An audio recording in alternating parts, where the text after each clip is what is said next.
Yeah.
And then I that's what was kind of amazing.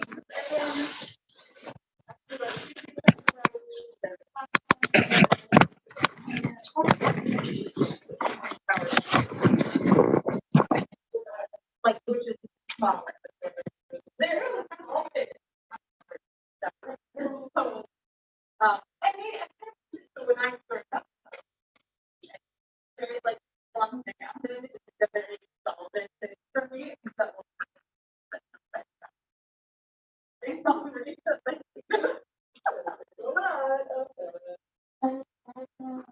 So yeah, that's kind of how I ended it.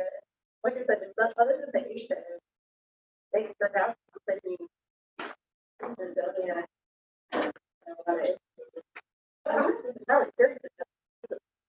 Like yeah, my God, I have some in the back of my and that's because like yeah, as a part like I did get 1 year. It was very specific, very specific. It was some kind of fungal. It was like this is the dot from leaves. It's called something shot. I'm sorry, go ahead. No, it's fine. I don't remember it, but it was. I thought that the word scary was even in the name of the black, but it's probably okay. But it would just, yeah, it would very prematurely drop all yellow. And what did I do? I think the thing, the like most important thing was to just like dispose of all of these because the fungus was like the soil. So I very meticulously got every last leaf. And maybe I started with me to the following season for preemptively.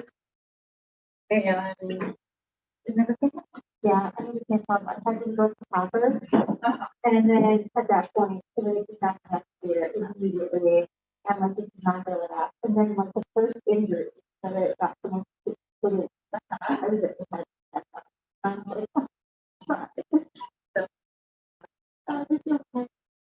I thought maybe it was the soil I had it in. No, it's just Why are you for one that? Yeah. Sometimes that's about fun. I never would have thought it was fun. Yeah, and they do really well. Like I said, like they have not done a lot of stuff in stuff like that the ages and that was like most of the week for about a month. Hi, Melissa. How are you today? Different said number 16 in the yard. I might have to talk to him about fun.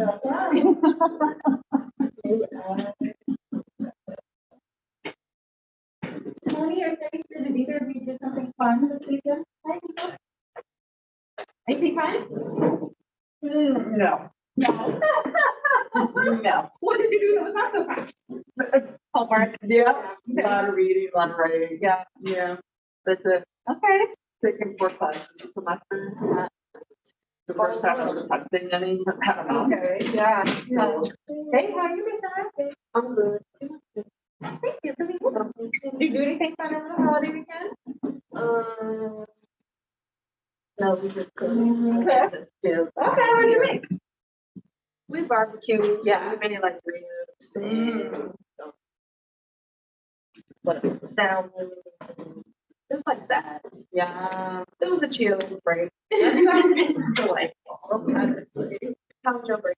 Really nice. We have Saturday going to the beach. I felt like at the end of the summer, I was like, we just haven't gone to the beach enough. We've wasted everything. Yeah, so, and because like my son, he's 14 years old, he likes to go anymore. He's like, it's not fun like when I was little. I'm like, yes, it is. Did he enjoy camping last time? He was acting. Yeah, it's the same story there. He thinks that used to be super fun and sort of taken for granted. He's a little more now.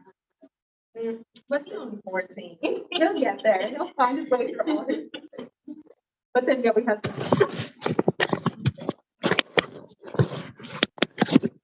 Anybody else? Anything not fun?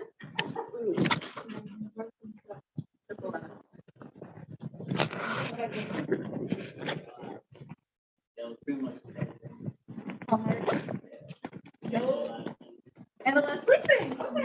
So that's not bad. To me, that's a win. Who managed to actually sleep in. Maybe how about you? Anything fun? No, nothing. I just stayed home. Did you get some additional sleep? Yeah, kind of yesterday. Okay.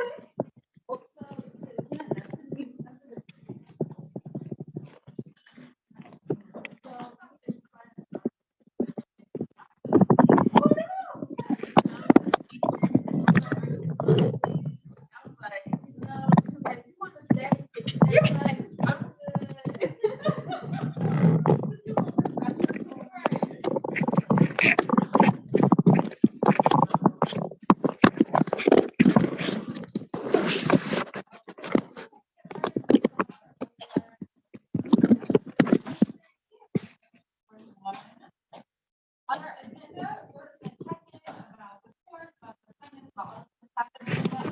right now. And then our main focus is going to be on chapter 2 of Brown. So just checking in, here's the thing for someone looking for you. And this is week, which is Monday night. There's a quiz. There's a video answer. So for those of you who haven't taken a class with me, video answer. Actually, you probably have done them in other, maybe have done them in other classes. But this is the first time in 341 that I've assigned a video answer. It's very intuitive. It's not hard to navigate. You'll click on the 3-minute video, and you have to either create a free account or you can sign in with your NEIU Google account. Either of those is fine. You just have to be signed in to have the option to annotate the video. So when at any point in the video, if something strikes you that you want to comment on, you click, there's a little button for it. And again, it's not hard to figure out at all. You click on it and you just write a few sentences of comments. It could be questions, it could be connecting to something in the reading. I bulleted 3 specific things, 3 specific ideas or phrases that he mentioned in the video. for you to be kind of focusing in your annotations on. And then it explains in this module for week 3 how many annotations, how many original annotations you need to do by Saturday night. And then how many slides your classmates' annotations you also need to make by Monday night. So that's the main thing of your asynchronous online activities for this week is that 15-minute video and. I also need you to do a very short discussion board post, like 1, 2, 3 sentences, but identifying the language that you're going to choose to learn for your term project, which is the self-directed language learning journal. So I highly recommend you'll kind of go through the folder under the major assignment folder that is the SELL journal project. Because in that you'll find the assignment description, you'll find a rubric, you'll find a model journal entry, you'll find the templates for them, you'll find a short video explaining the assignment. The main thing that you need to know is that you're going to spend 8 weeks attempting to learn a totally new language. So not one that you've studied before, not totally new language in the world, but totally new to you. So not one that you've studied before or attempted to learn, but something totally new that you haven't studied. And the point of this is that we're going to use a variety of different resources and methods and activities and try to connect them to the things that we're learning in this class about the ways that people can learn or teach language. So the idea is, I have very little expectation that you will become very perfect in this language. That is not the point. So your success in effectively learning the language is not the point.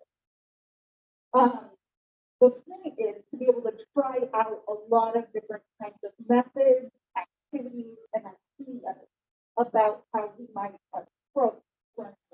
And that's why it needs to be something new. One that you haven't tried before, because you should be kind of starting from scratch and putting yourself in the shoes of a new language. So, with that said, go through those materials so you can make sure that you kind of just understand the assignment overall. And on the discussion board, you're just going to indicate what language you're choosing and why. Again, that could be one sentence. I'm choosing to try German because that's my, ancestry, and it might be interesting to explore this part of my heritage. I'm choosing to try Korean because a good friend who's Korean, and it might be fun to try and talk with them a little bit. That's just one or two sentences about which language and why. Also, you can't midway through the project change the language that you learn. You've got to stick with it. Whatever you start with in the first week, you have to continue through the 8 weeks. Any questions on the student-directed language learning project and choosing your language? The only question I have is about okay, so I have something that has other languages, but I could not find a lot of languages that are important. So we definitely hear our inspiration. I would say that it will become a much harder project if you choose a very unusual language, just because you're going to have a harder time finding apps, resources, books, stuff that is sort of readily available to be able to do over the course of the week. So do keep in mind that's a good question. If you're thinking of something quite obscure, go for it. You're feeling very ambitious, but it will make it hard. Other questions about choosing your language?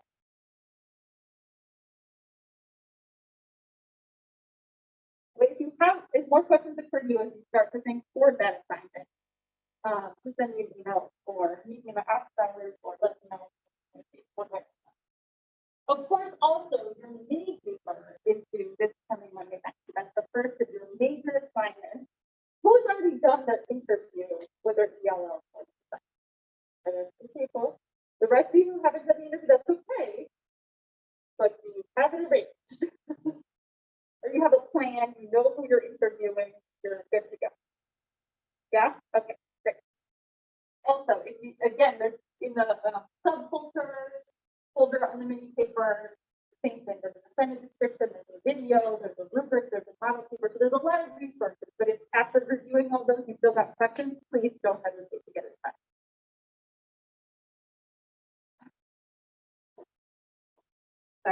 Moving on then to Brown Chapter 2, which is on first language acquisition. I want to remind us before we kind of go into this topic on first language acquisition about some important differences between these two concepts, acquisition and learning, specifically with regard to language. So acquisition, when we use that phrase, we're talking about language. It's usually thought to be an unconscious or a subconscious process. It's essentially, we think of it as like just a natural thing that happens without specifically being taught a language. It's when you have a lot of exposure to and interaction in a language, and thereby your brain goes through a process of integrating the language you're hearing and interacting in into your sort of mental framework so that you can use it. That's acquisition. Again, it's a process through which you don't really have to think about it. It just happens. Whereas language learning, and some would think of this as kind of the purest form of being able to use a language, is when you just acquire it. And it's definitely the process that's involved in our first language, whatever that language is.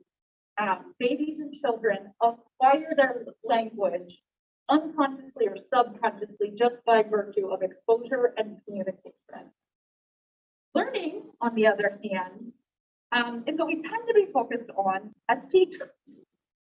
Learning is a process that usually is in some way formal. Usually it's taking place in a classroom or a classroom-like environment. It involves some amount of focused attention on things like rules, giving explanations of how language works. It's a conscious process. We know that we're trying to learn the language typically. And it's the sort of typical process for how people tend to develop a language after their first language. So whereas first language acquisition, getting your first language is typically by acquisition, subsequent languages are typically by learning. These two are very different processes. And with a person's first language, acquisition is the typical mechanism, and languages after that is learning is. And that said, why do you think we as teachers of a second language should be concerned about how a first language is acquired? If our focus is ultimately going to be on teaching, learning a second language, why should we spend any time thinking about how a first language is acquired?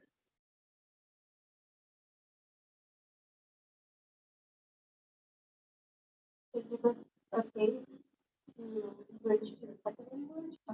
Okay. Tell me a little more what you mean. How we learn, how we acquire, what motivates us to learn. What are the kind of things to learn in others? What comes after? Okay, so there may be some things in how a baby or toddler acquires their first language that could inform how we could go about more effectively teaching a second language if we can learn some things about how our brain integrates that information, how to mimic some of these things that are sort of natural in first language acquisition into second language teaching. Any other ideas on why it might be helpful to think about first language acquisition when we're planning to teach a second language?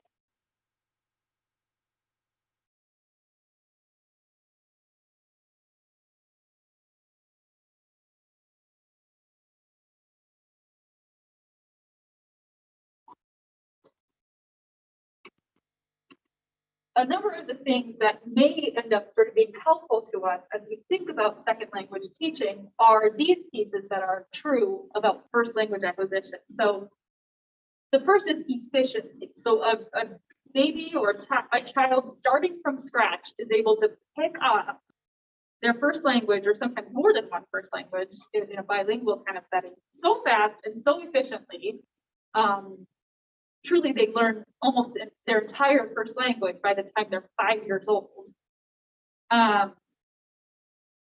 without even putting in effort.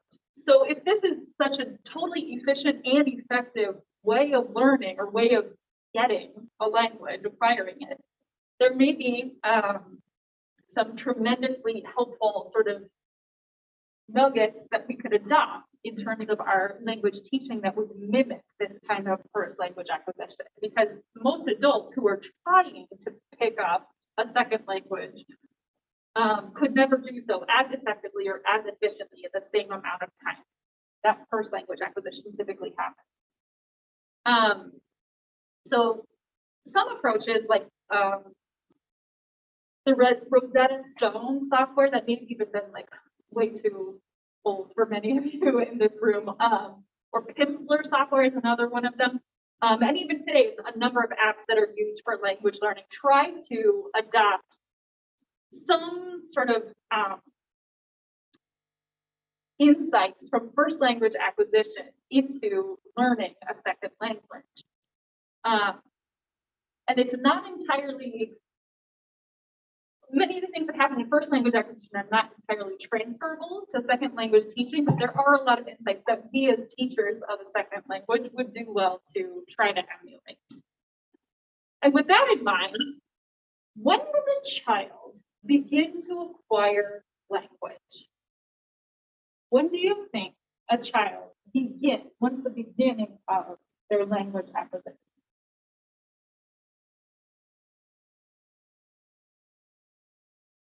Fisher, what do you think? A few months before 1 year. Okay, what would you see happening to that child that you think so now they're starting to acquire?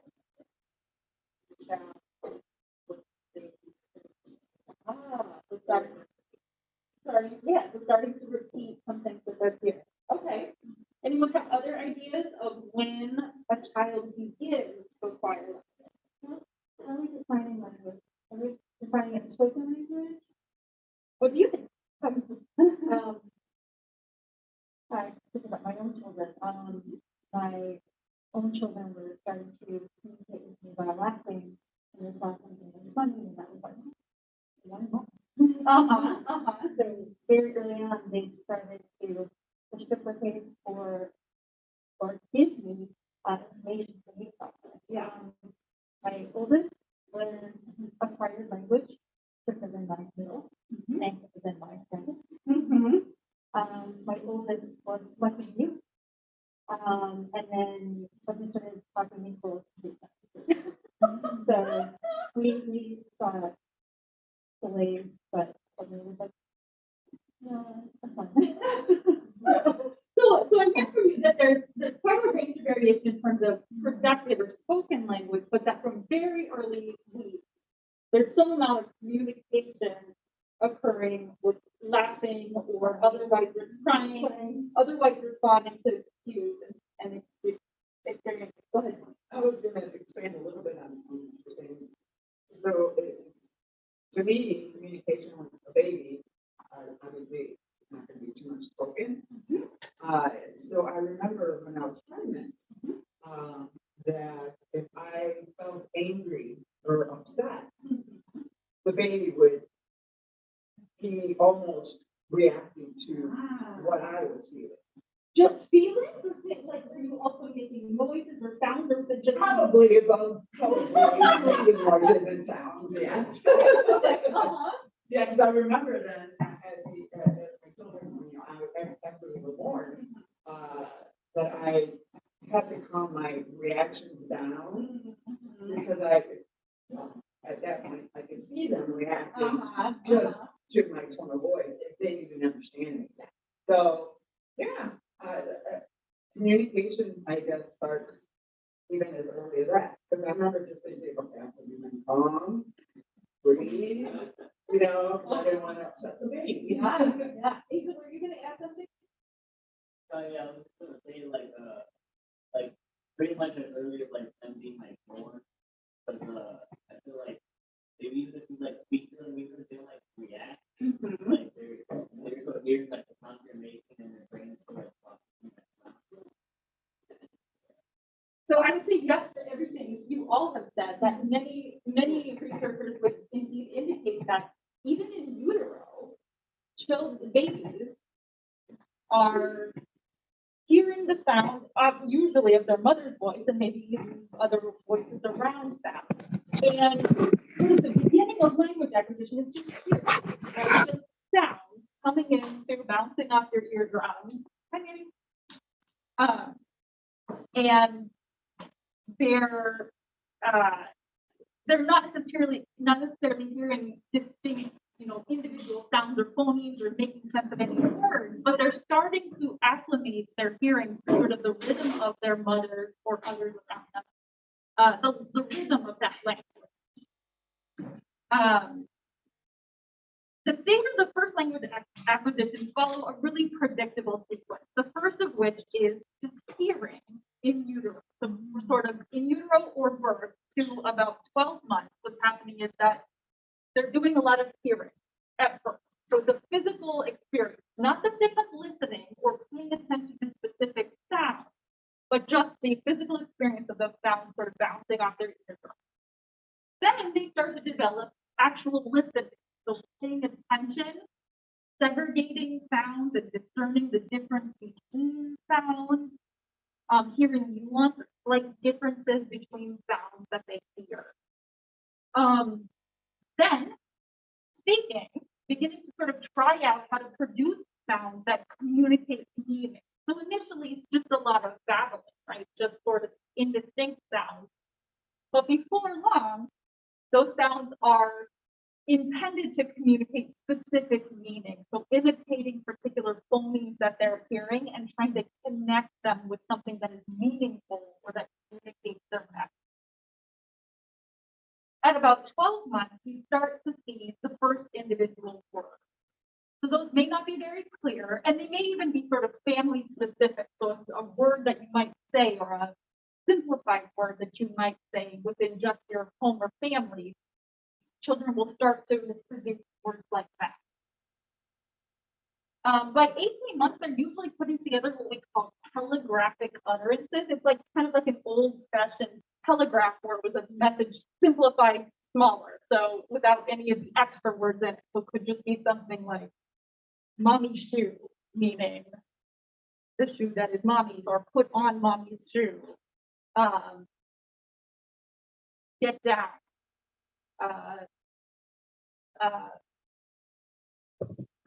Yeah, just right. That would be a single word, but telegraphic utterances are kind of just like ultra simplified sentences, basically 2 or 3 words.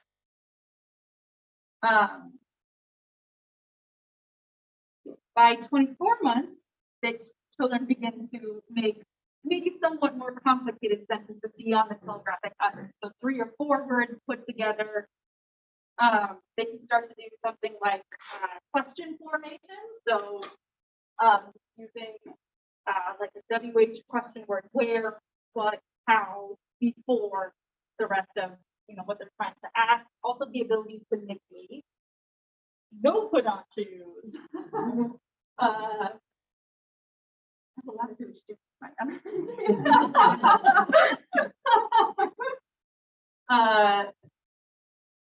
And then at 3 years, more complicated sentences.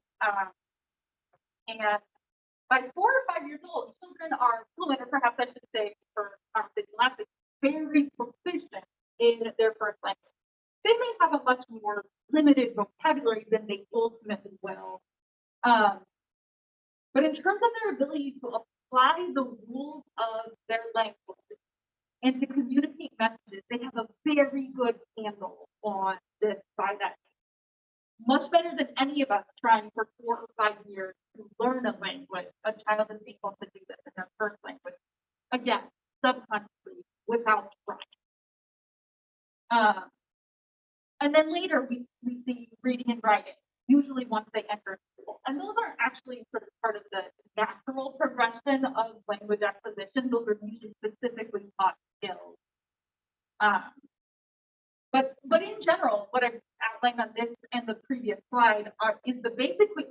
for just about every human when they're learning, when they're acquiring their first language. And the whole field of first language acquisition is the sort of scholastic field that tries to go about explaining how this process happens. That's not the main focus of our work in TESL, but it can, like I mentioned, inform some of the things that we've been trying to do in the class. As we work our way through the chapters in Brown, especially during the coming week, we're going to keep coming back to some of these theoretical perspectives. So during the first week of class, I think we ran out of time, but I posted a video lecture that included some of this look at these three different sort of schools of thought. Again, we are going to keep coming back to these, so I'm going to spend a little bit of time on each of them today as well. These are theoretical perspectives not only on how first languages are acquired, but also more pertinent for our purposes on how L2s are learned or taught. These ideas are kind of wrapped around these three schools: behaviorist, the nativist, or sometimes known as the cognitivist, and then the functional, which is sometimes known as the constructivist. It initially can be hard to sort of track these three, but I think they'll start to become clearer as we continue working with them. So the behaviorists were highly influenced by people like Skinner and Pavlov, and the sort of idea of operant conditioning, or a big idea for them was that the tabula rasa, that your brain is this blank slate when you're born, and that you take in stimuli, which are these like linguistic responses or all of the language that you're hearing, and that through a lot of our response to behavioral stimuli and reinforcing the good behaviors and ignoring the undesirable ones, that most of our behavior, and including our language, is learned this way. Then, so I'll get more into that one. We'll kind of ignore mediation theory a little bit because it's just basically kind of a combination of the two, and we'll focus on the other three. But the cognitivists or nativists, they reacted against the behavioralists, and they said that what we're doing when we are acquiring language is much more sort of processing below the surface than can be explained by just repetition and learned behaviors that we reinforce. So they would say that actually, instead of being born with this blank slate, we are actually all born with something called a language acquisition device, like a little black box in our brain that is predisposed to learn language. It knows how, and it will just do it with enough exposure to language. They said that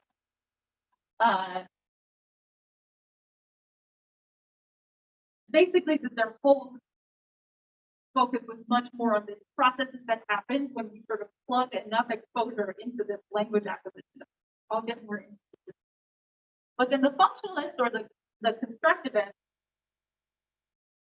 they kind of grew out of the nativists as well, saying all that's kind of true, that we do have this sort of natural ability to develop language, and we're all born with that innate capacity, but they put a lot more focus on social interaction, and said that human beings need to do a lot of hypothesis testing by hearing things, saying things back, seeing what the reaction is to the things that they said, and then either confirming their hypothesis or trying another one. They've had a lot of emphasis on sort of the functions of language, how we use language in the world to accomplish things we want to do, not just sort of putting together the structures and learning the rules. This figure shows these kind of almost like a Venn diagram with these concentric circles, and this image comes from your textbook on page 33 in Brown. So it's sometimes helpful to come back to that. It's like almost a cheat sheet, I think. It's like when I'm trying to, even for myself, remember like what's the kind of main differences between these three schools. I often will go back to this page 33 because I think it's a good sort of graphic organizer.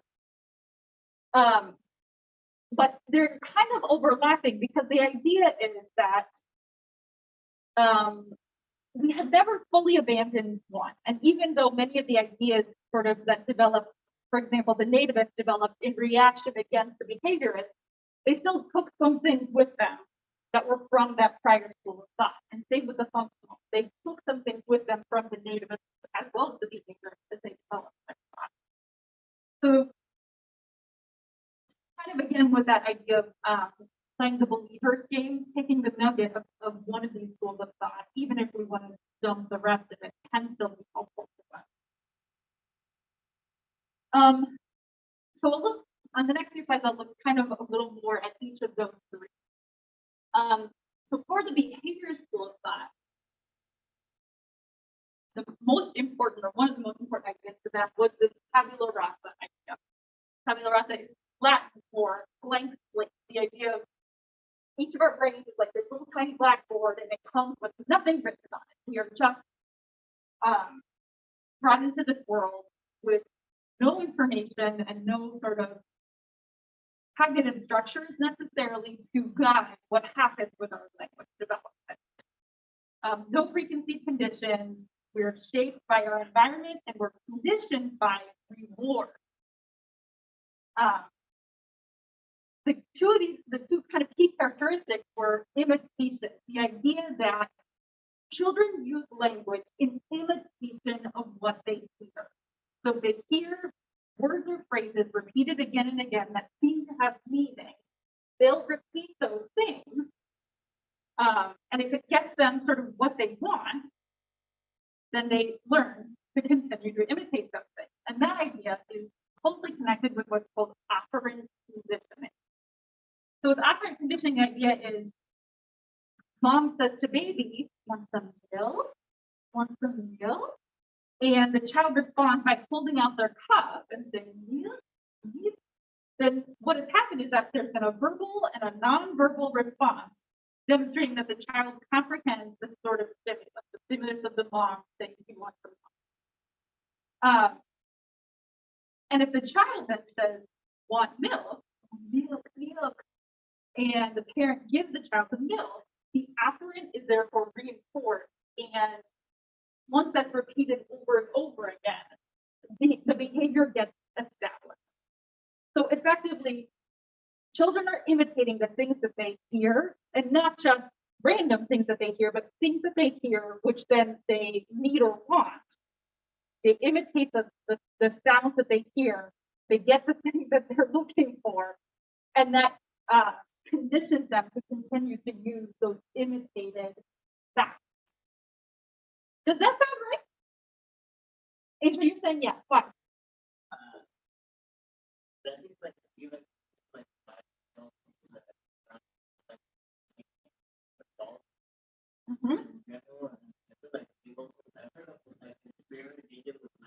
Okay. They had like a button and like my type of button. Yeah. And that's what Right. It's like that's built on a very famous experiment with Pavlov's dogs, where they would ring this bell and give dogs food, and then the dogs came to, after repeating this many times, the dogs would hear the bell, get the food, and they would start to salivate when they would hear the bell. And eventually, even just hearing the bell and no food was given, they would start to salivate because they had so developed this operant condition response to salivate and associate the bell with the food. So it's the same sort of idea that the child hears a sound that they come to associate with a meaning, something they need or want, and they begin to use those sounds over and over again. And then, yeah, like I said, the action is reinforced.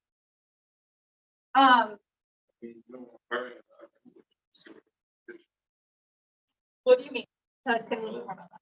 When we're learning, it depends on when to teacher say something.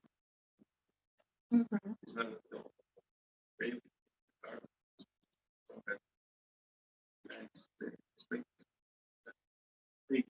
Uh-huh. When we don't know what we're doing, so Yeah. Yeah, and we'll talk about this in the weeks that are coming, but the behavior school would heavily influence something called the audiolingual method. And the audiolingual method was very much built on repetition of key phrases over and over again to build the good language habit. The idea was, if we teach students, and it's very focused on listening and speaking specifically, more so than reading and writing. The idea being that we teach students correct pronunciation and key phrases over and over again, they'll develop the ability to pronounce those things well early on and be able to sort of utilize those words and phrases in sort of build the structure in their brains of how to piece together words and phrases without explicit grammar teaching. And this is sort of, again, modeled on first language acquisition, this idea that we don't explicitly teach babies and children grammar rules. We just talk to them. And after they've had 100 million examples of how sentences are formed, they are able to put together the grammar rules in their head, even if they can't explain their grammar. Well before they can articulate them, they're able to use them. I'm going to tell you a quick story. Sure.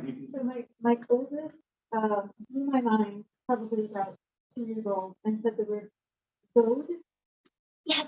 And I was like, why are you putting an ED on goad? Yes. And I realized that they had heard ED in other places, and they somehow put together. And I literally asked the child, how did you do that? And they said, I don't know, I want to go. And so it's kind of a joke between us nowadays, now that they're older, but I'm not, how did that happen? I never taught them. This is like the best segue I could ask for. In fact, because so then the nativists or the cognitive school of thought, they reacted against the behaviorists because of that exact kind of thing. They would say, if language acquisition is all about imitation, that babies and children just repeat things that they have heard, then why do we get novel utterances? Novel utterances. I get new things that someone has said that they didn't. How did they misapply the ED past tense ending to an irregular verb? Why did they add that to go when they never heard mom or dad say that we go to the store yesterday? The behavior schools that can't explain that. It can't explain how we get the child saying they go to the store.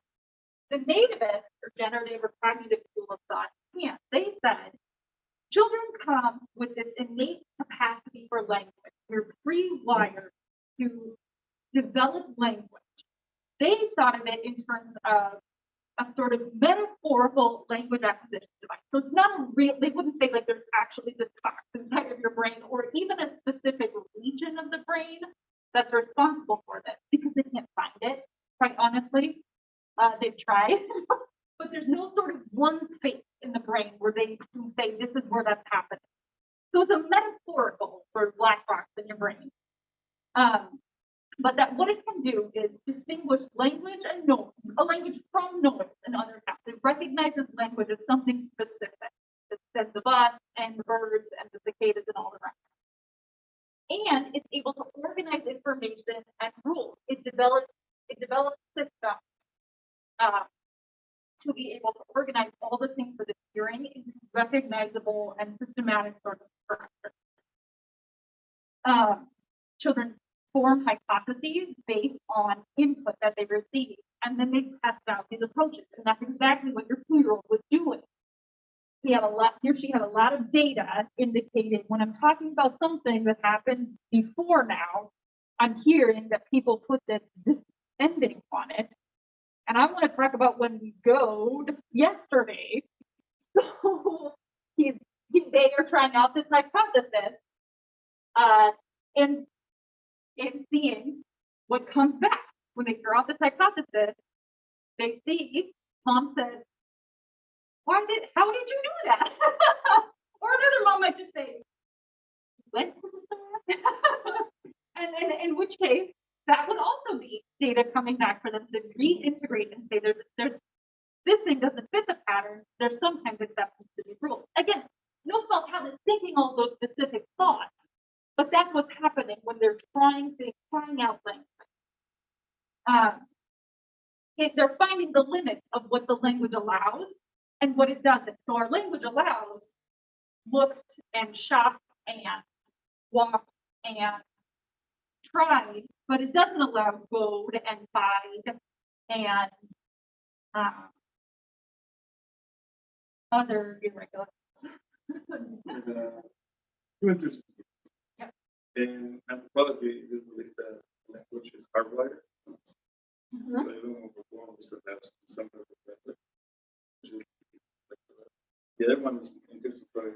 My friend, she was a teacher in Arizona, and she had a student who spoke Spanish.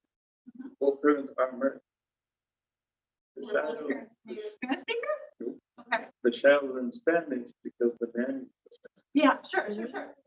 So she didn't know they dropped the language, they only use Spanish. It would be unexpected if they don't know any English, like the parents just don't talk to the baby, but They were mostly busy. yeah, I was gonna say, if the child's spending the majority of the time with the nanny and the nanny's speaking the Spanish, it has nothing to do with like this sort of myth or idea that like you could pluck the child out of Mexico and raise them in Connecticut.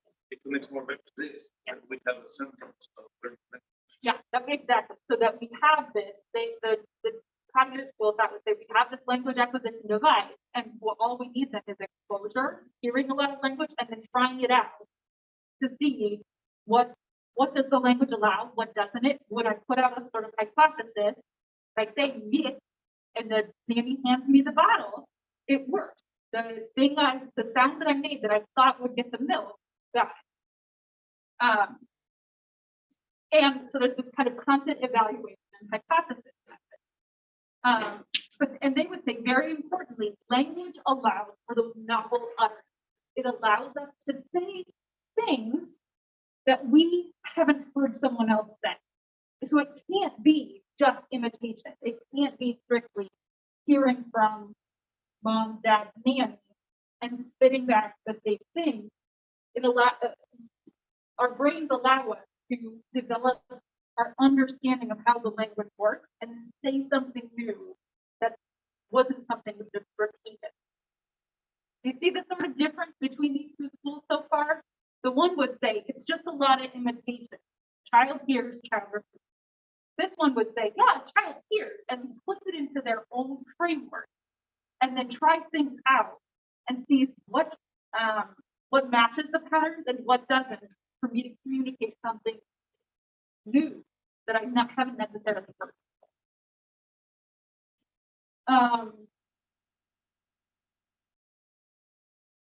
Finally, the functional or constructivist or humanistic, there's a lot of different names for these different schools of thought, but the third school of thought. But let's focus on the sort of forms of language. So these guys before, the nativists, the cognitivists, they put a lot of emphasis on sort of the structure of language and how all of that exposure and hypothesis testing allows us to develop our sort of mental framework understanding of the structure of language, how we put sentences together.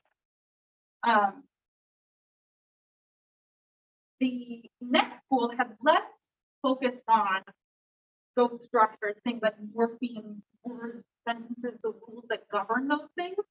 More focus on functions of language. So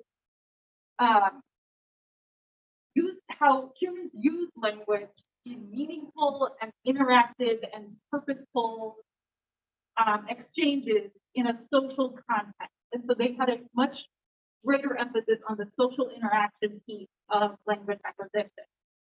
So again, hypothesis testing. Children and babies trying things out and seeing what happens when they say something, if it effectively communicates what they thought it would. But then, more so than just how the language is structured, what do we do with language? What basic functions can it accomplish? And when I say functions of language, it's things like informing, inviting, accepting, declining, apologizing, questioning, all these ways that we use language that are sort of beyond even the words themselves.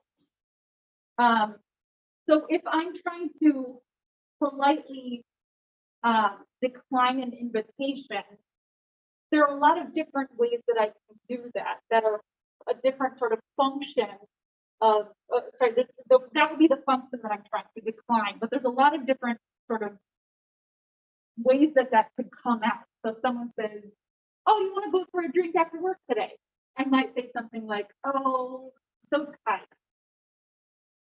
Well, telling someone I'm tired has nothing to do really with what they asked, right? They said, do you want to go for a drink after work today? I could also say something like, oh man, I've got such a ton of stuff. I'm going to take it home and work at this afternoon with me. Or I could say, oh, I have an appointment. Or I could say a lot of different things, but none of which are directly answering the question, right? The question, the way that I would directly decline would be to say, no, thank you. Right? But I gave a lot of different responses, all of which were functioning as decline, right? In the same way, someone could do the other side of that, inviting someone. You want to go to a movie later? Have you seen the new Marvel? What are you up to tomorrow? All the different ways that someone could attempt to invite someone to go see a movie without actually just saying, I'm going to the movies, will you come with me? Right? So all of these are different ways of accomplishing these different functions of language. And they would say children learn very nuanced ways of doing all of these things by hearing a variety of ways that we function with our language, and then trying different ones out, hypothesis testing, and see what works to communicate what they were trying to communicate.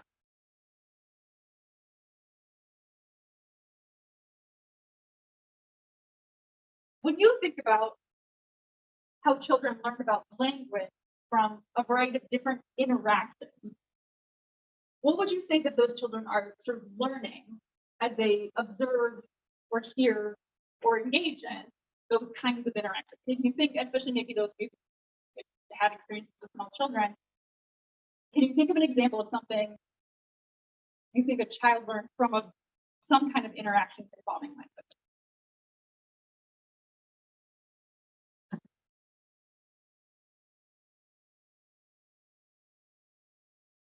Well, first we learned,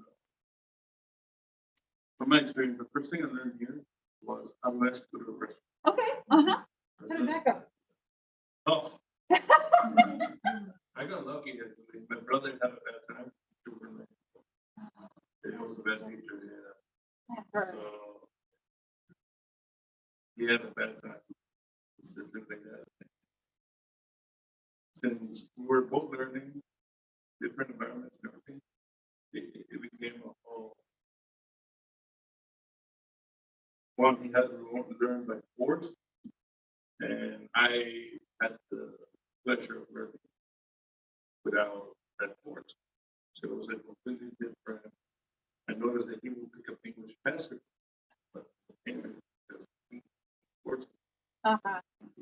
It was almost a survival. Yeah, the survival spirit. For me, I had time to learn to use it. So how did your experience of learning to ask how to go to the bathroom? It began, still have problems. Well, washroom or some of that at the beginning. Eventually, once I started developing the language more, and yeah. I hated the whole canine. Like I was doing my best. So I went through the whole canine situation. Can I go to the washroom? Teacher was smart, you know. I don't know, can you?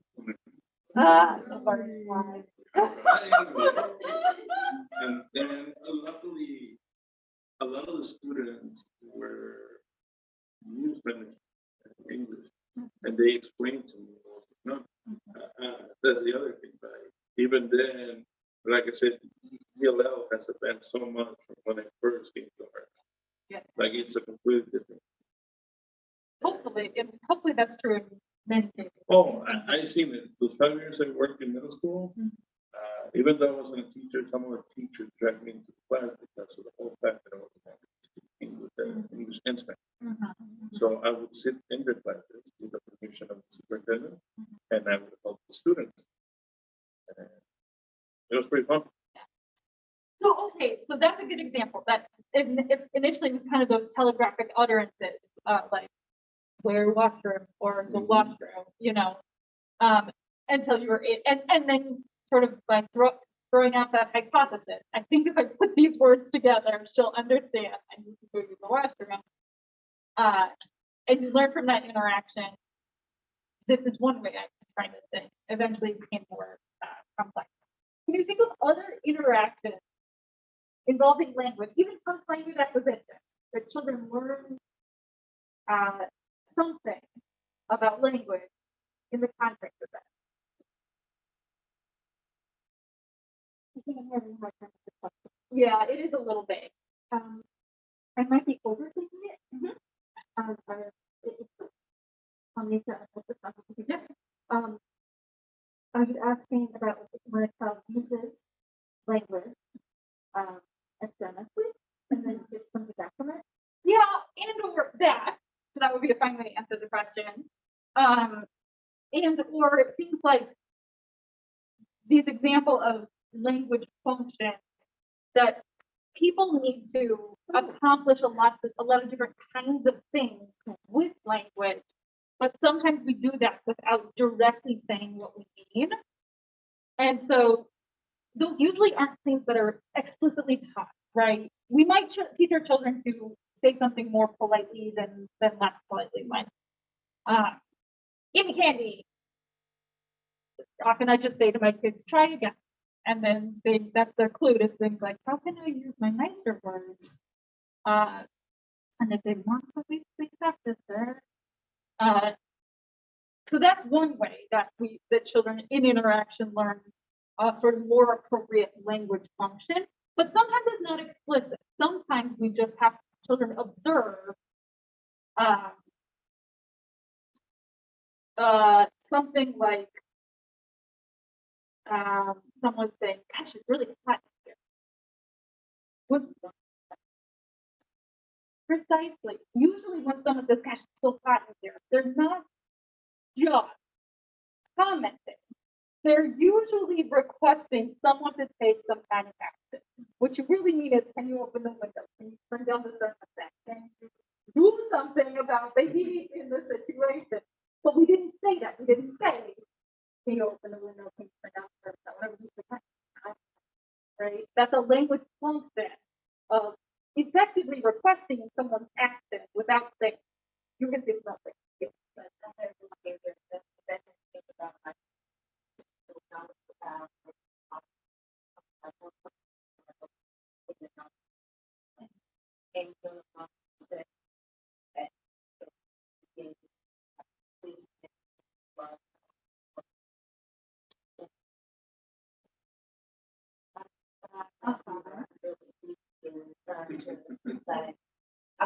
just get on with this that. Yeah. You know that you're and we'll apologize for it.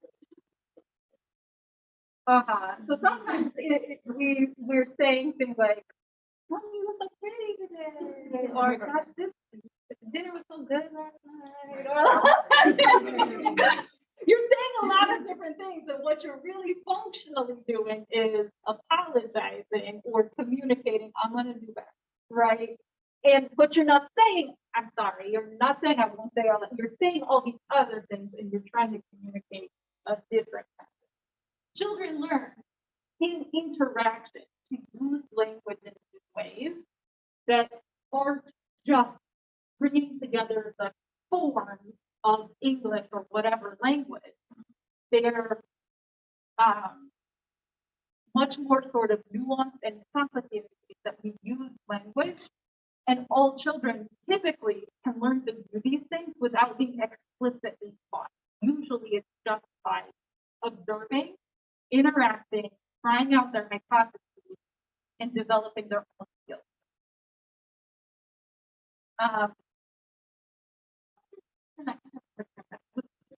255. Okay, thank you.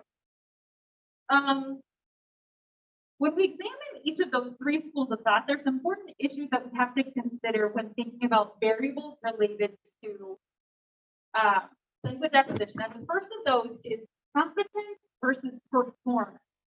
So a key part of Chomsky again was this linguist that came up with the idea of that language acquisition device, your little black box. He talked about competence as one key part of language.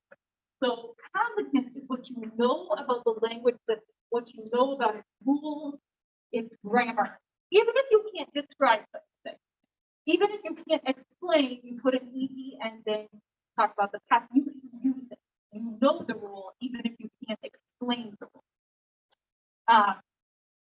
Competence is unobservable. So it's what the speaker knows, but we can't see what the speaker knows. It's just sort of there in their innate capacity. Performance, on the other hand, is the ability that manifests itself in language when a person uses it. It's the external manifestation of the competence. It's what you know when you're able to do typically production, speaking, and writing as well.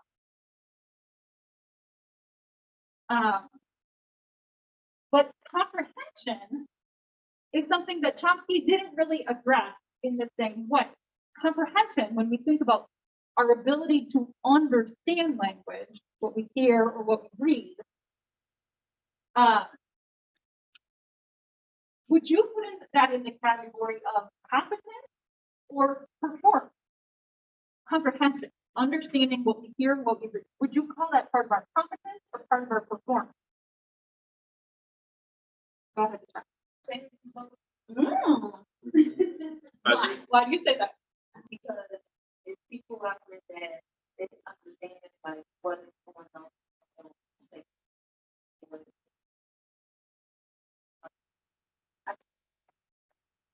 but perform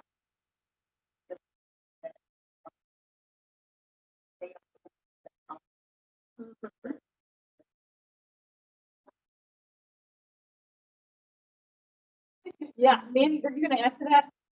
I agree with her too. I would tend to agree with both of you that when we think about comprehension, which is to say understanding what we hear and what we read, that it's a bit of both, because you need to have the sort of underlying understanding of how a language system works, but it is part of our performance, because even if we're just, say, nodding our head or responding in some way showing that we understood what has been said or enjoying the book that we're silently reading, we're still in a sense performing our comprehension of what we either been able to read or read. Chomsky didn't really address that in a super satisfying way.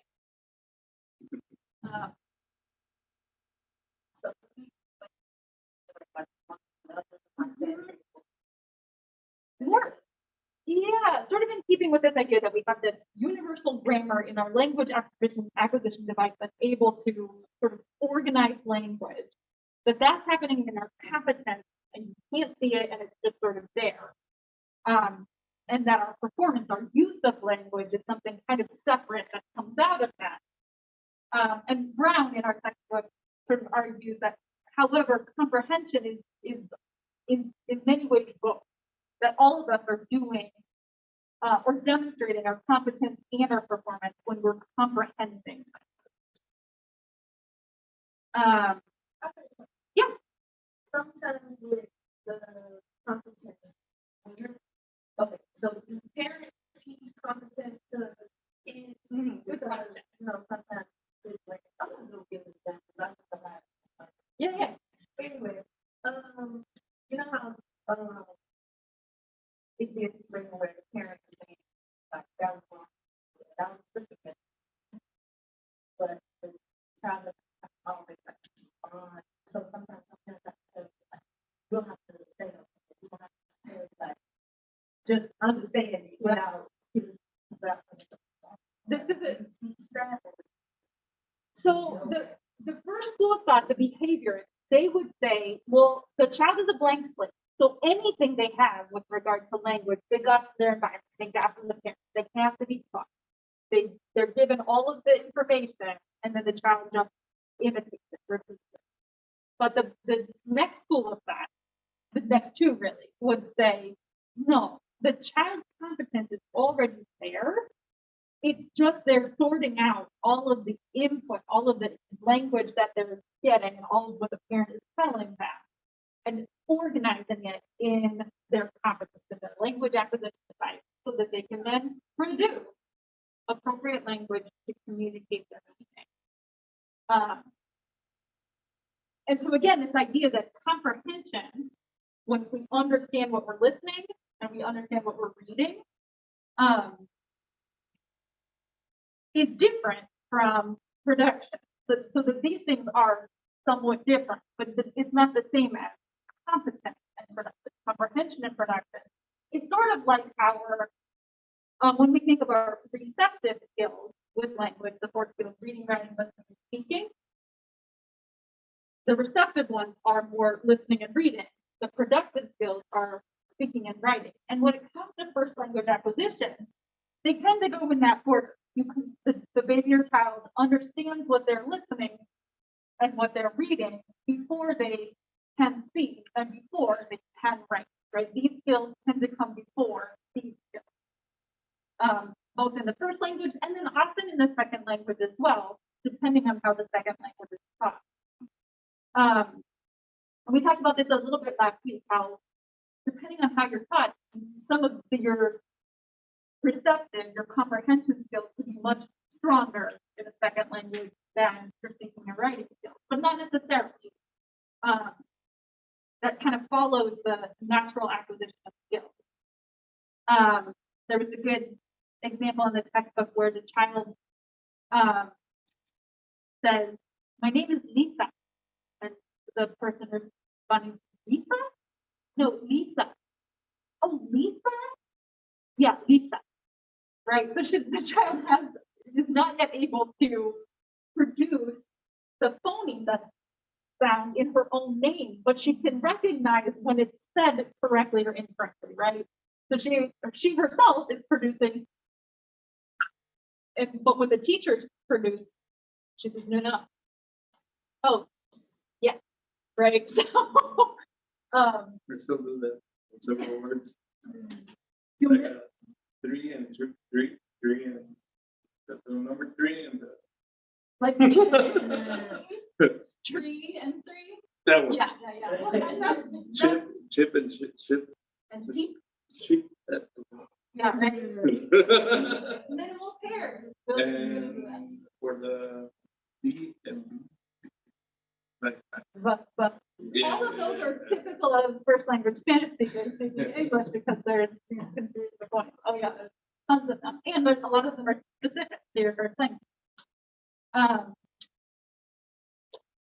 And like I said, these tend to develop at different rates. We tend to develop these in first, and then these in our first language also frequently. So in just a few minutes that we have left, maybe just turn to a partner and think about this question. We've talked a lot about these three different schools of thought and how they sort of give us frameworks of first language acquisition, some of which are more focused on nature versus nurture. So nature, thinking about what you're born with, what all humans come with, and nurture, the environment that shapes them, and therefore what they're able to do, right? When we think about language acquisition, which do you think is more important? Nature, what we all as humans sort of come wired to do, or nurture, the environment that we're in and how that shapes and what we're able to do. So just for a couple of minutes, talk with one person or two, or there might be a group of three, and that's fine. But talk about that for just a minute and then be ready to share. Do you want me to? I'm already moving.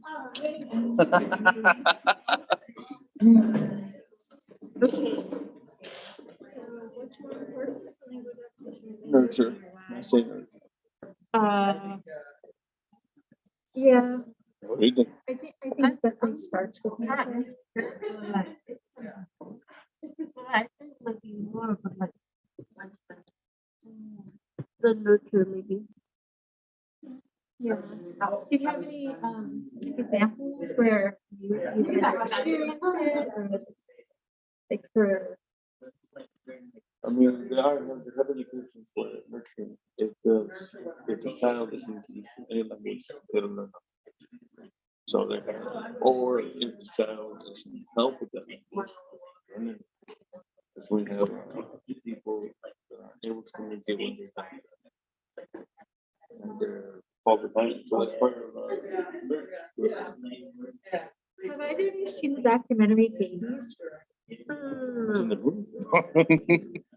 It's a documentary where there's no narrative. You just get dropped into like the world of a child growing up in different countries, and it shows the nature and then how the environments nurture their acquisition of just everything. And there's one culture in particular where they get talk to the child a lot. They do things with the child, and the child is also very quiet. Oh. So it was culturally, they had language, but they just used it. Oh. It's just the environment. Yeah. That It's would such be a nature, nurture. both of them at the same time, because if there's no nurturing of the language won't grow. However, through the environment, Anthropology, right? So, like, you can go way, way back and there's no exactly, when it's not language, we're still gonna speak it. Exactly. communicate. So, So it goes to that. Nurture plays a important role by nature too. Like there are situations where children are thrown in horrible situations that have nowhere to learn, but they still learn because they need to survive. but they try ways to communicate. In a way, they'll find a way to communicate, even if it's not a language, just through hand gestures, through whatever means possible. Okay, I will cut you off. I should have said more excellent things you could say.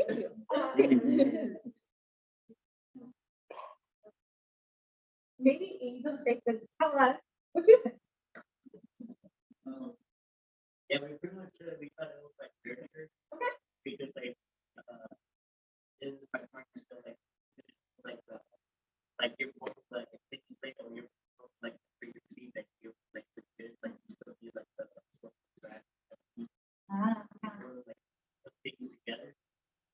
Okay, so even like in like different like countries or different states, there's certain like accents where there's certain like ways to say it, like certain slang words. Yeah. Like kids pick up on that like helps them create like their own like version of like how they speak. And Did you want to add anything to that? Not just that what I think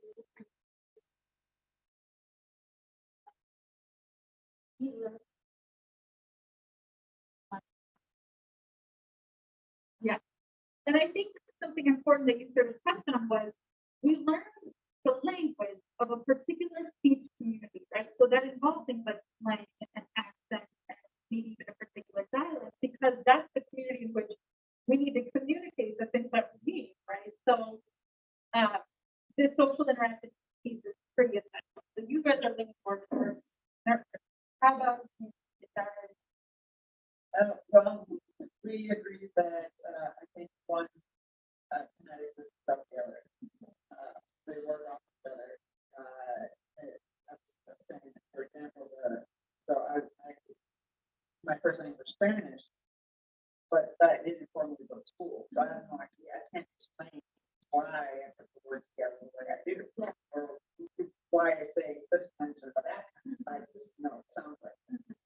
So I'm missing the nurture. Well, I would say you have all the nurture, you didn't have the learning. Like, so the nurture would be you acquired the language by all of this exposure and interaction. Wouldn't that be nature? Well, they would say that it was like, oh, right. You needed to have the capacity, your brain had to have the capacity to take all of that exposure and input and interaction and put it together in a structure so that you, like you said, you can't necessarily explain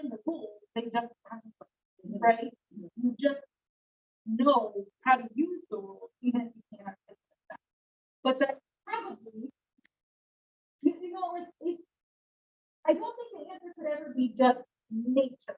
Because if you take a child and you sit them down in front of Peppa Pig and you just let them listen and watch, they will not develop. They won't. But they will develop an accent. They might, they might develop recognition of sound, even words potentially, but not how to use them. Because fundamentally, as human beings, we have to have the interaction piece, the hypothesis trying piece, the seeing if I use these words in a particular way, do I get the response that I might be able to with it. What is your group happening? We should have thought of perspective. There was one way or the other. But then we were talking about going back to anthropology, not thinking like that capacity absolutely has to be there because historically we have created ways of communicating. And so if one has to be there, then the other. Yeah. And anthropologists would typically say that language is one of these essentially human things that other animals can communicate with each other, but not by using sort of language capital F in the same way that you do. And so it is innate, we would say it's nature, but the nurture, the social interaction piece of it is essential to sort of putting it into place. So nature help us sort out not only the rules, but the functions of how to do things. No, I know there's a mechanic somewhere below, but there is a small community of Indians. I want to say something that communicate whistling. Oh, So is that considered like Well, I'm not familiar with this particular case, so I don't know, do they use it sort of independent of, a different language? Yeah. Or like right, is it integrated, are those sounds, whistling sounds integrated into the rest of their language, or is it just whistling that communicates things sort of independent? Because I would doubt that they don't have language other than the whistle. Right, But right. it could be that they just have phonemes, which are whistling sounds that many other languages don't have, right? We don't have whistling sounds. But in the same way that, there's lots of sounds that English doesn't have, other languages do, some sounds that English has and others don't. Would that be considered a dialect? No, it wouldn't be considered a dialect, would it? I know what you're talking about, and it's not talking with whistle or anything. Rather, they're using whistle to make it through long distance. It's a mountain village where certain whistles have certain meanings. Or they say that the whistle is like dinner's ready, or we're going to this place, or we're going to that place, because of where they live. Pretty much is the sound is getting carried up the mountains and down the mountains.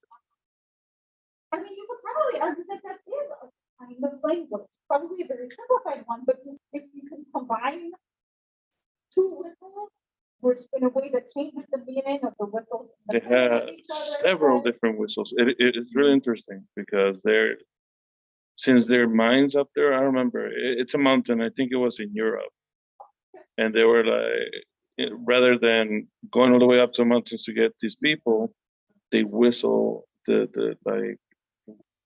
The example was what time dinner's gonna be ready, like dinner ready in 15 minutes, or dinner's ready, or something like that. And so if you're combining the whistles to make different meanings, right, which is what it sounds like, then there's a grammar to the whistles, right? They're not just individual, one sound means sort of one word or one idea, but they combine to change the meaning. That to me is a grammar, and that to me is then a language, right? I don't know much more about it, but that's the fundamental idea, is that if there's a shared meaning amongst a language community, that this whistle means this message, and if I combine with whistles in different ways that we all agree on, right, that we all know what that means, that's a language. So, okay, we're kind of over time. Thank you all so much. I will put one slide about aim to give it. So just make No sure problem. that you see that I will go and have a task list for the year, because that will never be zero. Everything you need to do is over in that task list. Let me know if you need to call, and this is part of the meeting that is heard. I have a quick question. Yeah.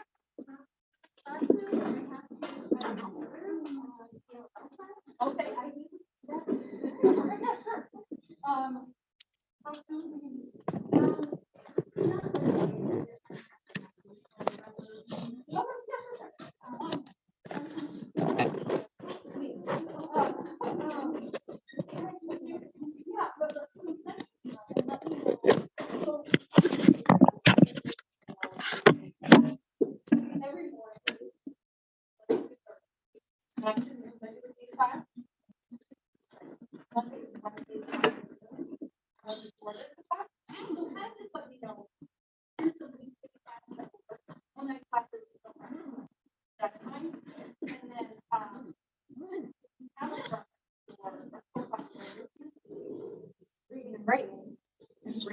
They're all academic. And then there's. It's clear.